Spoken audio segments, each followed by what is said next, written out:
साथियों, यूट्यूब के channel high scholar पर आप सभी का स्वागत है। रोज की भांति आज भी हम जीके जीएस के 20 महत्वपूर्ण प्रश्नों को लेकर आपकी सेवा में उपस्थित हैं। और आइए देखते हैं आज के महत्वपूर्ण प्रश्नों की श्रृंखला का पहला प्रश्न। पहला प्रश्न आपके स्क्रीन पर आ चुका है। पहला प्रश्न है, भारत का पहला गवर्नर जनरल कौन था? पहला प्रश्न पूछा जा रहा है, भारत का पहला गवर्नर जनरल कौन था? ए है लॉर्ड डलहौजी, बी है वॉरेन हेस्टिंग, सी है लॉर्ड कैनिंग और डी है लॉर्ड माउंटबेटन। तो भारत के पहले गवर्नर जनरल की अगर बात करेंगे तो वॉरेन हेस्टिंग थे, अतः हमारा बी विकल्प सही होगा। आइए बढ़ते हैं दूसरे प्रश्न की तरफ। और दूसरा प्रश्न है, भारत छोड़ो आंदोलन किस वर्ष शुरू हुआ? भारत छोड़ो आंदोलन किस वर्ष शुरू हुआ है? ए विकल्प दिया है 1940, बी है 1935, सी है 1930 और डी है 1942। तो भारत छोड़ो आंदोलन की अगर हम बात करेंगे तो वह सन 1942 था, अतः हमारा डी विकल्प सही होगा। आगे बढ़ते हैं हम लोग तीसरे प्रश्न की तरफ। और तीसरा प्रश्न हमारे स्क्रीन पर आ चुका है, साइमन कमीशन भारत कब आया? ए विकल्प दिया हुआ है 1928, बी दिया हुआ है 1932, सी दिया हुआ है 1942 और डी दिया हुआ 1948। तो साइमन कमीशन की अगर हम बात करेंगे तो साइमन कमीशन सन 1928 में भारत आया, अतः हमारा ए विकल्प सही होगा। आगे हम लोग बढ़ते हैं बहुत ही महत्वपूर्ण प्रश्न के साथ। कर्क रेखा भारत के कितने राज्यों से होकर गुजरती है? ए विकल्प दिया हुआ है 9 राज्यों से, बी है 8 राज्यों से, सी है 7 राज्यों से और डी है 5 राज्यों से। तो कर्क रेखा भारत के कुल 9 राज्यों से होकर के गुजरती है, अतः हमारा ए विकल्प सही होगा।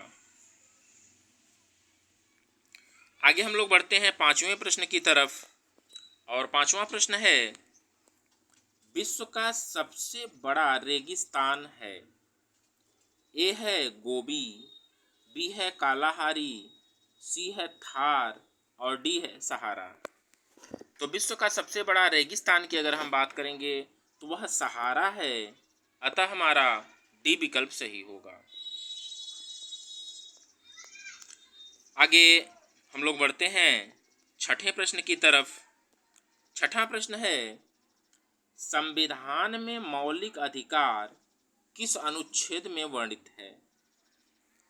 संविधान में मौलिक अधिकार किस अनुच्छेद में वर्णित है? ए विकल्प दिया हुआ है अनुच्छेद 14 से 18, बी दिया हुआ है अनुच्छेद 12 से 35, सी दिया हुआ है अनुच्छेद 36 से 51 और डी दिया हुआ है इनमें से कोई नहीं। तो संविधान में मौलिक अधिकार की अगर हम बात करेंगे तो अनुच्छेद 12 से 35 में वर्णित है, अतः हमारा बी विकल्प सही होगा।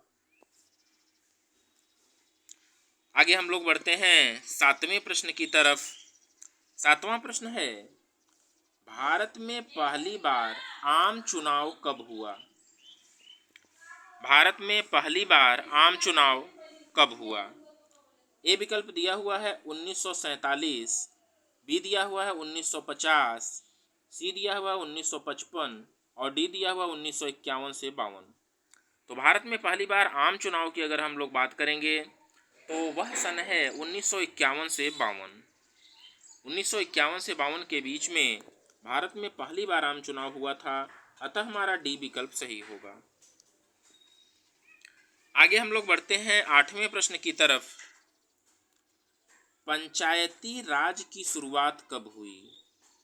ए विकल्प है 1959, बी है 1952, सी है 1960 और डी है 1980। तो पंचायती राज की शुरुआत 1959 से हुई है, अतः हमारा ए विकल्प सही होगा। आगे हम लोग बढ़ते हैं आज के सेशन के 9वें प्रश्न की तरफ। और 9वां प्रश्न हमारे स्क्रीन पर आ चुका है। जीएसटी का पूर्ण रूप क्या है? जीएसटी का पूर्ण रूप क्या है? ए विकल्प दिया हुआ है जनरल सेल्स टैक्स, बी दिया हुआ है गुड्स एंड सर्विस टैक्स, सी दिया हुआ है गवर्नमेंट सेल्स टैक्स और डी दिया हुआ है ग्लोबल सर्विस टैक्स।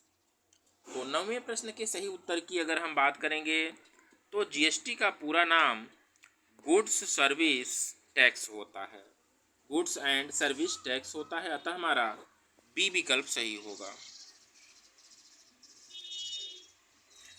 आगे हम लोग बढ़ते हैं 10वें प्रश्न की तरफ और 10वां प्रश्न है भारत में योजना आयोग को किसने प्रतिस्थापित किया? ए दिया हुआ है वित्त मंत्रालय, बी है नीति आयोग, सी है प्रधानमंत्री और डी है आरबीआई। तो भारत में योजना आयोग को प्रतिस्थापित करने का कार्य नीति आयोग का है, अतः हमारा बी विकल्प सही होगा। आगे हम लोग बढ़ते हैं 11वें प्रश्न की तरफ और बहुत ही महत्वपूर्ण प्रश्न है साइंस का।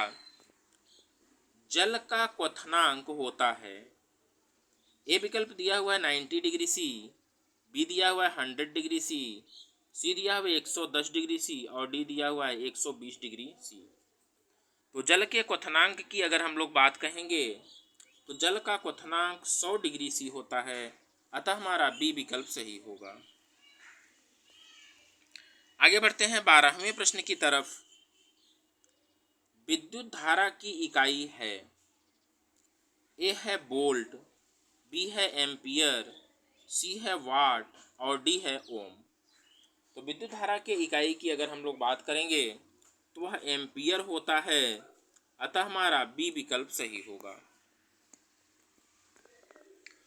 आगे बढ़ते हैं हम लोग 13वें प्रश्न की तरफ। 13वां प्रश्न है भारत का राष्ट्रीय पशु कौन सा है? ए है चीता, बी है बाघ, सी है मोर और डी है हिरन। तो भारत के राष्ट्रीय पशु की हम बात करेंगे तो वह बाघ है, अतः हमारा बी विकल्प सही होगा। 14वां प्रश्न है ओलंपिक खेलों की शुरुआत कब हुई? ए है जापान, बी है रूस, सी है ग्रीस और डी है जर्मनी। ओलंपिक खेलों की शुरुआत कहाँ से हुई है, ऐसा प्रश्न पूछा जा रहा है। तो ओलंपिक खेलों की शुरुआत की अगर हम बात कहेंगे तो वह ग्रीस है। ओलंपिक खेलों की शुरुआत ग्रीस से हुई है, अतः हमारा सी विकल्प सही होगा। आगे हम लोग बढ़ते हैं 15वें प्रश्न की तरफ। 15वां प्रश्न है दूध में पाई जाने वाली शर्करा कहलाती है, यानी कि दूध में जो शर्करा पाई जाती है उसे हम लोग क्या कहते हैं? ए है फ्रक्टोज, बी है लैक्टोज,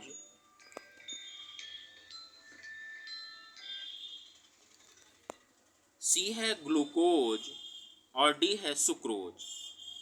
तो दूध में पाई जाने वाली जो शर्करा होती है उसे हम लोग क्या कहते हैं?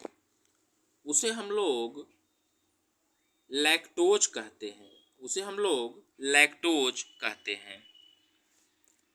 आगे बढ़ते हैं हम लोग 16वें प्रश्न की तरफ।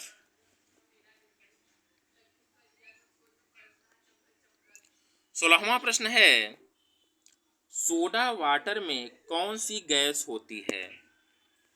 सोडा वाटर में कौन सी गैस पाई जाती है, ऐसा प्रश्न पूछा जा रहा है।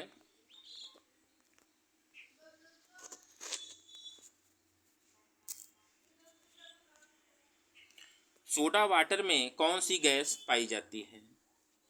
ए है N2, बी है C2, सी है H2 और डी है CO2। तो सोडा वाटर में पाई जाने वाली जो गैस होती है उसे हम लोग CO2 कहते हैं, अतः हमारा डी विकल्प सही होगा। आगे हम लोग बढ़ते हैं आज के सेशन के 17वें प्रश्न की तरफ और 17वां प्रश्न है ताजमहल कहाँ स्थित है? ए विकल्प दिया हुआ है आगरा में, बी दिया हुआ है लखनऊ में, सी दिया हुआ है कानपुर में और डी दिया हुआ है वाराणसी में। तो आगरा का ताजमहल, आप लोगों को पता होगा आगरा का ताजमहल, तो ताजमहल आगरा में स्थित है, अतः हमारा ए विकल्प सही होगा। आगे हम लोग बढ़ते हैं 18वें प्रश्न की तरफ। अंतर्राष्ट्रीय महिला दिवस कब मनाया जाता है? ए विकल्प दिया हुआ है 5 मार्च, बी दिया हुआ है 6 मार्च, सी दिया हुआ है 8 मार्च और डी दिया हुआ है 15 मार्च। तो अंतर्राष्ट्रीय महिला दिवस की अगर हम बात कहेंगे तो 8 मार्च को मनाया जाता है, अतः हमारा सी विकल्प सही होगा। अंतर्राष्ट्रीय महिला दिवस 8 मार्च को मनाया जाता है। आगे बढ़ते हैं। साइंस का बहुत ही महत्वपूर्ण प्रश्न आपके स्क्रीन पर आ चुका है और आज के सेशन का सेकंड लास्ट क्वेश्चन है, स्पष्ट दृष्टि के लिए न्यूनतम दूरी कितनी होती है? स्पष्ट दृष्टि की न्यूनतम दूरी कितनी होती है? आप लोग पढ़े हुए होंगे, जानते भी होंगे। ए विकल्प दिया हुआ है 20 सेंटीमीटर, बी दिया हुआ है 30 सेंटीमीटर, सी दिया हुआ है 40 सेंटीमीटर और डी दिया हुआ है 25 सेंटीमीटर। तो स्पष्ट दृष्टि की न्यूनतम दूरी जो होती है वह 25 सेंटीमीटर होती है, अतः हमारा डी विकल्प सही होगा। और आगे बढ़ते हैं हम लोग आज के सेशन के अंतिम प्रश्न की तरफ।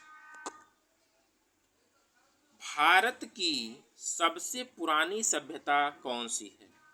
भारत की सबसे पुरानी सभ्यता की बात कही जा रही है, तो देखेंगे ये विकल्प दिया हुआ है सिंधु घाटी की सभ्यता, बी दिया हुआ है चीन की सभ्यता, सी दिया हुआ है मेसोपोटामिया की सभ्यता और डी दिया हुआ है इनमें से कोई नहीं। तो भारत के सबसे पुरानी सभ्यता की अगर हम लोग बात करेंगे तो वह सिंधु घाटी की सभ्यता है, अतः हमारा ए विकल्प सही होगा। तो साथियों, कैसे चल रही है तैयारी आपकी, हमें निश्चित रूप से बताइएगा। और अगर आप हमारे चैनल पर नए हैं अथवा अभी तक आपने हमारे चैनल को सब्सक्राइब नहीं किया है तो निश्चित रूप से सब्सक्राइब कर लीजिएगा इसी प्रकार के महत्वपूर्ण वीडियोज़ को पाने के लिए। धन्यवाद।